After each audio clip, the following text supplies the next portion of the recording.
relating to someone else, Ndosi, Bab Ndosi, that he addresses as Bab Ndosi himself. Why do we say that? We say this because, Honorable Chair and members, the owner of the number that the mistake happened resides in Mpumalanga. His name is here. I'm not going to read it for privacy, but the members is reflected on the statement. The owner of this phone number has given us a statement as well, where he explains that he received a number of messages, WhatsApp messages with bank records, statements that he did not understand what was it about. There were a lot of them. And he then responded to try and get a conversation from the person who's sending him these documents. He sends him a message, he said, hey, and then the person responded. And next thing, there was an exchange of a bank account because it seems like Ed Matlala needed to put money, give money to this person. And this person gave him capital account. And this Ed Matlala deposited the money into this account. And this man was appreciative, he's unemployed, and he said he took some of this money, gave it to his girlfriend. And he wanted more money because he doesn't know who's this person that is donating the money to him that he does not know. It is then when Vusmus Matlala realized that looks like he's talking to a wrong person. And Vusmus Matlala says on the WhatsApp message, who are you? So he's asking this guy that he has already given the money to, says, who are you? And this person explained, no, I'm so and so. So immediately after that, Matlala deleted all the messages that he had sent. He retracted all those messages from his phone.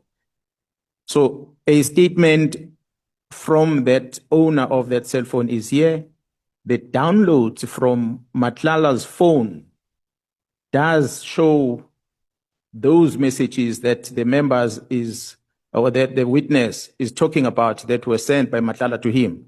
KwaZulu-Natal Provincial Police Commissioner General Mkhwanazi has become the center of intense public debate following viral social media claims alleging that the IDEC has issued a J50 warrant for his arrest. According to posts circulating online, IDEC allegedly wants to arrest General Mkhwanazi over accusations of torture during the arrest and interrogation of suspects. The claims quickly sparked outrage among many South Africans, particularly supporters who view the commissioner as a fearless crime fighter. One viral post read, IDEC has a J50 for General Mkhwanazi. They want to arrest him for torturing suspects during arrest and interrogations. The allegations have triggered fierce reactions on social media, with many users warning authorities against attempting to arrest the provincial commissioner.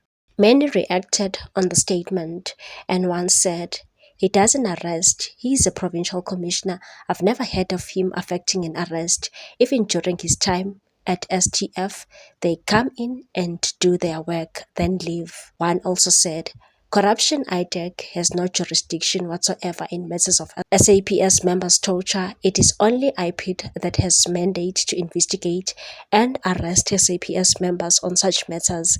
Corrupt IDEC has no jurisdiction whatsoever on such matters. Someone also said they must try and arrest him. Kuzonyiwa straight, vele silambile, and mina I needed TV, double door fridge, dishwasher, and the washing machine for my new house. Someone also said, do not touch that man. Who overlook IDEC? The criminal network is everywhere. Right now they are playing their cards desperately. That general who was arrested knows something about this. They are scared shitless. Someone also wrote, the entire country knows what it's all about. Nothing is surprising. We will stand on our feet and no stone will be left unturned. God bless General Mkhwanazi. Someone also stated, destabilizing the country, how will they affect such an arrest? If it is true by now, security around him is top-notch, they will simply have to negotiate. Someone also said, corrupt IDEC Johnson has no jurisdiction whatsoever in arresting SAPS members for torturing suspects during arrest. In a situation like that, it will be IPID that has jurisdiction. Corrupt IDEC Johnson is playing with fire that could burn her and this country in pieces. Supporters argue that Mkhwanazi has become a target after his explosive media briefing on 6th of July 2025, where he allegedly exposed corruption, criminal cartels, and deep-rooted rot within the South African Police Service. General Mkhwanazi on the 6th of July shocked many when he appeared on the national TV. The provincial commissioner accused the suspended police minister Samson Mchunu and suspended deputy national commissioner Shadrack Sibiya of interfering in high-profile investigations and protecting criminal networks within the police and political spheres. Mkhwanazi claimed the political killings task team, formed in 2018 to investigate politically motivated matters, was disbanded on Minister Mchunu's orders on December 31, 2024. 121 investigation dockets, including 5 with arrest recommendations, were transferred to Pretoria and allegedly left untouched. The team uncovered a Gauteng-based criminal network involving politicians, police officers, judges, prosecutors, and business people linked to drug cartels.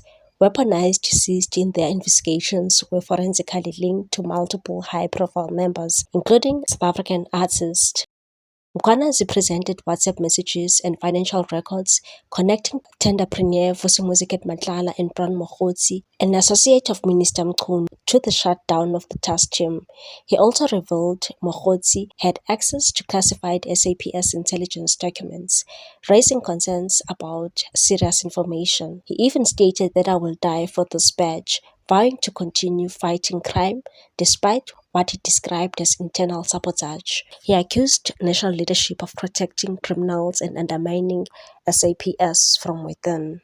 Another case involving suspended National Police Commissioner Vani Masemola, who has been charged by the IDEC for contravening the Public Finance Management Act, made the people very angry. Meanwhile, General Vani Masemola has been added as number 17 accused in the case of 360 million rand tender corruption. Masemola himself stated that he does not understand what is going on in the case against him and believes there may be a bigger reason behind the 360 million rand Medicare 24 Tshwane district tender matter. Masemola last week appeared in Pretoria Magistrate Court for the first time on charges relating to alleged irregular awarding of the contract. Masemola faced 4 charges linked to breaches of the Public Finance Management Act, fraud, money laundering, and other financial misconduct.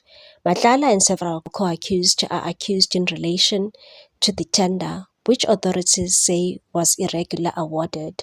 The suspended top cop faces charges under the Public Finance Management Act. The matter was postponed to June 26, 2026. Masemola stated that I didn't bring myself in, so unfortunately I don't know what is happening. Probably somebody somewhere knows what is happening.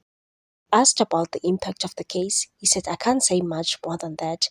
It's one of those things. He added, I think there's more to it. I don't know what it is, but there's more to it than just the rule of law. Masemola also suggested there may be broader interest at play beyond the South African Police Service, saying I don't think it will be SAPS alone. I think somewhere there is some greater motive. What's your take on this one, people? Thanks for watching. Please subscribe for more news.